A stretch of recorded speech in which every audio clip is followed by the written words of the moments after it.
20 जनवरी 2025 को देश की 2 अदालतों ने 2 अहम फैसले सुनाए। केरल की नया टिनकारा कोर्ट ने शेरोन राज मर्डर केस में ग्रीष्मा को अपने बॉयफ्रेंड की हत्या के अपराध में मौत की सजा सुनाई। इसके साथ ही ग्रीष्मा केरल की सबसे कम उम्र में मौत की सजा पाने वाली महिला बन गई।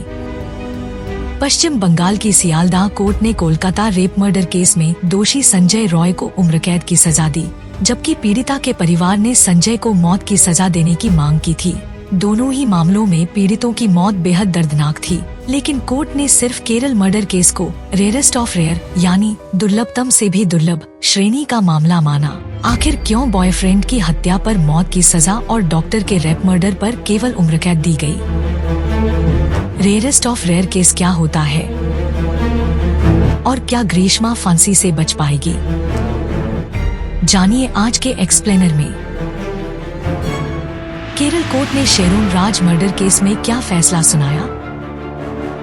20 जनवरी को केरल की नया टिनकारा एडिशनल सेशन कोर्ट के जज एम बशीर ने कन्याकुमारी की रहने वाली 24 वर्षीय ग्रीष्मा को शेरोन राज की हत्या के जुर्म में मौत की सजा सुनाई। कोर्ट ने ग्रीष्मा को भारतीय दंड संहिता (आईपीसी) की 4 धाराओं के तहत सजा दी। धारा 302 हत्या के जुर्म में मृत्युदंड, धारा 364 10 साल का कठोर कारावास, धारा 328 5 साल का कठोर कारावास, धारा 203 2 साल का कारावास। इसके अलावा 2 लाख रुपए का जुर्माना। दरअसल 2022 में ग्रीष्मा ने तिरुवनंतपुरम के परसाला में रहने वाले 23 वर्षीय बॉयफ्रेंड शेरोन राज की जहर देकर हत्या कर दी थी। इस मामले में ग्रीष्मा की मां सिंधु और चाचा निर्मल कुमारन को सह आरोपी बनाया गया। कोर्ट ने चाचा निर्मल कुमारन को आईपीसी की धारा 201 के तहत सबूत मिटाने के आरोप में 3 साल की कैद और 50,000 रुपए के जुर्माने की सजा सुनाई। हालांकि मां सिंधु के खिलाफ पुख्ता सबूत न मिलने के कारण उन्हें बरी कर दिया गया। 20 जनवरी को कोर्ट ने फैसला सुनाते हुए कहा, इस हत्या से समाज में ये संदेश गया है कि एक लड़की अपने प्रेमी से रिश्ता टूटने के बाद उसे आसानी से मार सकती है। इससे प्रेमी और दोस्तों में दहशत फैल गई है। ग्रीष्मा ने बॉयफ्रेंड शेरोन का मर्डर क्यों किया? 2021 में ग्रीष्मा और शेरोन की मुलाकात एक बस यात्रा के दौरान हुई थी। कन्याकुमारी के एक प्राइवेट कॉलेज में ग्रीष्मा इंग्लिश लिटरेचर और शेरोन रेडियोलॉजी की पढ़ाई कर रहे थे। दोनों करीब 1 साल तक रिलेशनशिप में रहे, लेकिन मार्च 2022 में ग्रीष्मा के परिवार ने उसकी शादी एक मिलिट्री ऑफिसर से तय कर दी और ग्रीष्मा ने इस शादी के लिए सहमति दे दी। शादी तय होने के बाद ग्रीष्मा और शेरोन के बीच झगड़े होने लगे, क्योंकि शेरोन ने ब्रेकअप के लिए मना कर दिया। ग्रीष्मा को डर था कि शेरोन उनके रिश्ते के बारे में उसके मंगेतर को न बता दे। केरल के न्यूज ब्रॉडकास्टर मातृभूमि की रिपोर्ट के अनुसार ग्रीष्मा की कुंडली में ऐसा दोष था जिससे यह माना गया कि उसके पहले पति की कम उम्र में मृत्यु हो जाएगी। इस अंधविश्वास के कारण ग्रीष्मा ने शेरोन को पति मानते हुए उसे मारने की साजिश रच डाली। सरकारी वकील वीएस विनीत कुमार ने कोर्ट में कहा, ग्रीष्मा शेरोन के साथ अपने रिश्ते को खत्म करना चाहती थी, क्योंकि ग्रीष्मा के परिवार ने केरल के एक अन्य व्यक्ति के साथ उसकी शादी तय कर दी थी। ग्रीष्मा ने शेरोन को जान से मारने की साजिश कैसे रची? ग्रीष्मा ने शेरोन को जहर देने के लिए ऑनलाइन अध्ययन किया। सबसे पहले उसने शेरोन को पैरासिटामोल की गोलियों वाला पानी पिलाया, लेकिन इससे कोई असर नहीं हुआ। फिर उसने शेरोन को फलों के जूस में गोलियां मिलाकर पिलाईं, लेकिन इस बार भी कोई असर नहीं हुआ। इसके बाद ग्रीष्मा ने गूगल पर जहर के बारे में अधिक जानकारी हासिल की। कोर्ट में पेश किए गए डिजिटल सबूतों के अनुसार ग्रीष्मा ने इंटरनेट पर यह शोध किया कि इंसान के शरीर पर जहर का क्या असर हो सकता है। 14 अक्टूबर 2022 को ग्रीष्मा का परिवार घर में नहीं था, तब उसने शेरोन को घर बुलाया। सुबह करीब 10:30 बजे ग्रीष्मा ने शेरोन को एक आयुर्वेदिक दवा पिलाई जिसमें जहर मिला हुआ था। चूंकि दवा कड़वी थी, शेरोन को इसमें कुछ संदिग्ध नहीं लगा। कुछ घंटे पहले ग्रीष्मा ने इंटरनेट पर यह पाया कि पैराक्वाट की 15 मिलीग्राम की खुराक जानलेवा हो सकती है। इसके बाद ग्रीष्मा के चाचा निर्मल कुमारन ने उसे पैराक्वाट खरीद कर दिया, जिसे उसने शेरोन को जहर देने के लिए इस्तेमाल किया। 11 दिन तड़पने के बाद शेरोन की मौत कैसे हुई? 14 अक्टूबर 2022 को ग्रीष्मा के घर से निकलने के बाद शेरोन की तबीयत बिगड़ने लगी। शेरोन को परसाला के सरकारी अस्पताल में भर्ती कराया गया, जहां से उसे तिरुवनंतपुरम मेडिकल कॉलेज रेफर किया गया।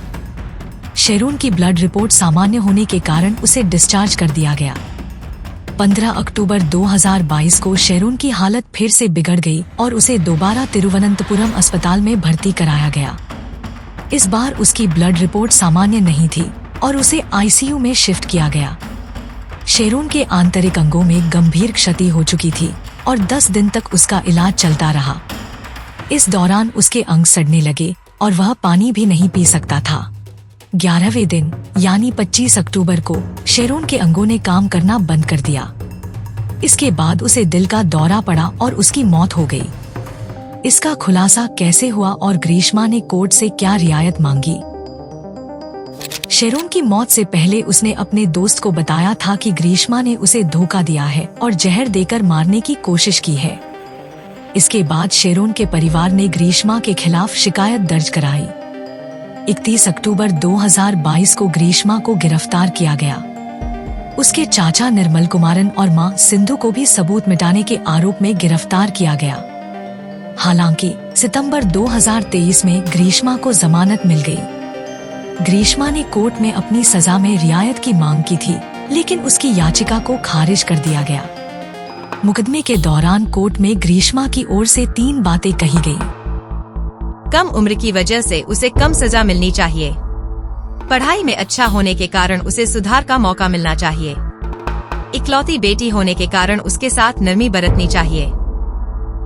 कोर्ट ने इन सभी तर्कों को खारिज कर दिया। कोर्ट ने कहा, ग्रीष्मा ने बहुत सोच समझकर शेरोन की हत्या की। उसे पूरी सजा मिलनी चाहिए। केरल कोर्ट ने इस मामले को रेयरेस्ट ऑफ रेयर क्यों कहा? जज एम बशीर ने ग्रीष्मा को सजा सुनाते हुए इस केस को रेयरेस्ट ऑफ रेयर बताया। रेयरेस्ट ऑफ रेयर का मतलब बेहद घिनौने, क्रूर और हिंसक मामलों से है। इस तरह के मामलों में कोर्ट 2 मुख्य टेस्ट करता है। Crime test. इस टेस्ट से यह निर्धारित किया जाता है कि जुर्म कितना गंभीर है और क्या यह किसी पूर्वनियोजित योजना का हिस्सा था। यह सजा तय करने में महत्वपूर्ण भूमिका निभाता है, खासकर जब सजा मौत या उम्र कैद जैसी सख्त हो। कोर्ट का तर्क। ग्रीष्मा ने शेरोन को इतनी बुरी तरह दर्द दिया कि उसे 11 दिनों तक एक घूंट पानी भी नहीं मिल पाया। इस जुर्म की क्रूरता को देखकर यह साबित होता है कि ग्रीष्मा का मकसद बहुत ही हिंसक और दुष्ट था। Criminal test. इस टेस्ट में जुर्म करने की परिस्थितियों को देखा जाता है, जिससे जुर्म की गंभीरता और सजा में नरमी पर विचार किया जा सकता है। अगर आरोपी की स्थिति या विशेष परिस्थितियों के कारण जुर्म की गंभीरता कम मानी जाए, तो सजा में हल्कापन हो सकता है। कोर्ट का तर्क। ग्रीष्मा के मानसिक और भावनात्मक विकारों का कोई पुख्ता सबूत नहीं मिला। इस कारण कोर्ट ने उसे कोई रियायत नहीं दी और यह फैसला किया कि वह सुधारी नहीं जा सकती। जुर्म की गंभीरता और आरोपी की मानसिक स्थिति को देखते हुए कोर्ट ने उसे रेयरेस्ट ऑफ रेयर केस मानते हुए सख्त सजा सुनाई। जज एम बशीर ने कहा, कोई महिला अपने प्रेमी या पति के प्यार में रहते हुए उसकी जान नहीं ले सकती। इस केस में महिला ने पीड़ित को कई बार जान से मारने की कोशिश की, इसलिए दोषी को दया का हकदार नहीं माना जा सकता। मैं यही मानता हूं कि आरोपी का ये अपराध क्रूर और शैतानी है। कोलकाता रेप मर्डर केस की तरह ग्रीष्मा को सजा में राहत क्यों नहीं मिली? सुप्रीम कोर्ट के सीनियर एडवोकेट अश्विनी दुबे का कहना है, कोलकाता रेप मर्डर केस और केरल मर्डर केस 2 अलग अलग मामले हैं। कोर्ट ने कोलकाता केस को रेयरेस्ट ऑफ रेयर कैटेगरी में नहीं रखा था, इसीलिए संजय रॉय को उम्र कैद की सजा सुनाई गई। हालांकि वह केस भी अत्यंत क्रूर और भयानक था। ग्रीष्मा के मामले में कोर्ट ने इसे रेयरेस्ट ऑफ रेयर मानते हुए सख्त सजा दी। जूनियर डॉक्टर के परिवार वाले इस फैसले के खिलाफ सुप्रीम कोर्ट में अपील कर सकते हैं, लेकिन ग्रीष्मा का केस उसकी जघन्यता और क्रूरता के कारण अलग स्थिति में था। कोलकाता रेप मर्डर केस में कोर्ट ने कहा, मॉडर्न जस्टिस के जमाने में आंख के बदले आंख या जीवन के बदले जीवन जैसी सोच से ऊपर उठना होगा। हमारा कर्तव्य न्याय की गहरी समझ के जरिए मानवता को ऊपर उठाना है। कोर्ट को जनता के दबाव या इमोशनल अपील के आगे नहीं झुकना चाहिए। अश्विनी दुबे कहते हैं, केरल मर्डर केस बहुत सोची समझी साजिश थी, जिसमें पीड़ित को क्रूरता से तड़पाकर मारा गया। शेरोन ग्रीष्मा को प्यार करता था और उस पर बहुत भरोसा करता था। इसके मुकाबले कोलकाता केस में आरोपी संजय रॉय और पीड़िता के बीच कोई रिश्ता नहीं था। इस कारण केरल केस को ज्यादा गंभीर माना गया और उसे रेयरेस्ट ऑफ रेयर के रूप में वर्गीकृत किया गया। इसके विपरीत ग्रीष्मा के साथ नरमी नहीं बरती गई, क्योंकि इस अपराध में किसी प्रकार की दया या संवेदना का कोई आधार नहीं था। क्या ग्रीष्मा फांसी से बच सकती हैं? रेयरेस्ट ऑफ रेयर केस के तहत जब किसी व्यक्ति को हत्या या गंभीर अपराध के लिए फांसी की सजा दी जाती है, तो उसके पास बचने के कुछ कानूनी रास्ते होते हैं।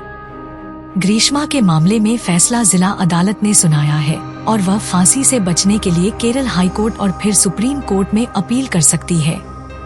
अश्विनी दुबे बताते हैं, अगर मामला हाई कोर्ट में जाता है तो ग्रीष्मा को यह साबित करना पड़ेगा कि सजा अत्यधिक कठोर है या अपराध के सभी पहलुओं को सही तरीके से नहीं समझा गया। फांसी से बचने के लिए दो अन्य तरीके भी हैं। न्यायिक पुनर्विचार। कोर्ट से फांसी की सजा मिलने के बाद दोषी पुनर्विचार याचिका दायर कर सकता है।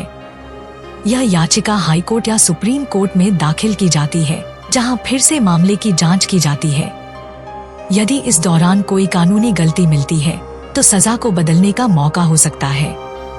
राष्ट्रपति से दया याचिका। फांसी की सजा मिलने के बाद दोषी राष्ट्रपति के पास दया याचिका दायर कर सकता है। इसमें राष्ट्रपति से अपील की जाती है कि कोर्ट के फैसले को दया या मानवता के आधार पर बदला जाए। राष्ट्रपति मामले की जांच कर सजा को कम या बदल सकते हैं।